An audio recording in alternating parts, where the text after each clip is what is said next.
Viewers, আসসালামু আলাইকুম ওয়া রাহমাতুল্লাহি ওয়া বারাকাতুহু। আশা নয় বিশ্বাস সকলেই ভালো আছেন। তাই চলুন দেরি না করে চলে যাই মূল ভিডিওতে।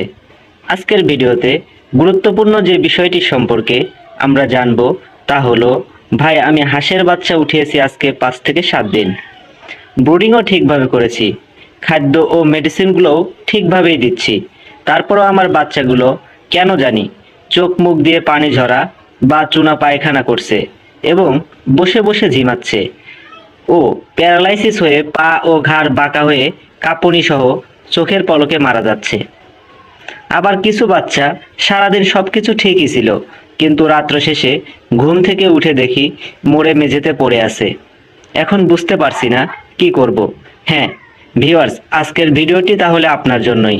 তাই আর দেরি কেন, চ্যানেলটি সাবস্ক্রাইব করে না টেনে ভিডিওটি মনোযোগ সহকারে দেখতে থাকুন।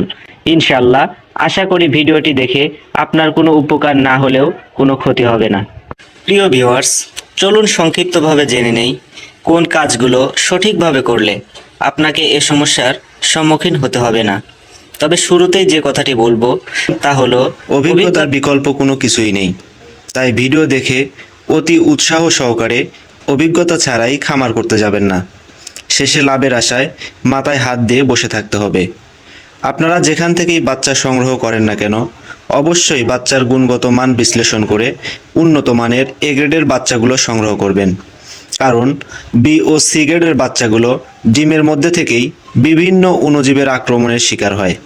আর এর মূল কারণ হলো অউন্নত হ্যাচিং ব্যবস্থা, যেখান সেখান থেকে ডিম সংগ্রহ এবং হ্যাচারিতে আর্দ্রতা নিয়ন্ত্রণে না রাখা এবং ডিম উল্টানোর পদ্ধতিতে ভুল থাকায় বাচ্চাগুলো ডিমের মধ্যে থেকেই নাভি বের হওয়া বা প্রতিবন্ধী হওয়া, লম কম হওয়া, ওজন কম হওয়া ইত্যাদি ত্রুটি নিয়ে জন্মগ্রহণ করে, যার ফলে অধিকাংশ বাচ্চা ডেলিভারির সময়ই মারা যায় এবং কয়েকদিনের মধ্যে বেশিরভাগ বাচ্চাই মারা যায়।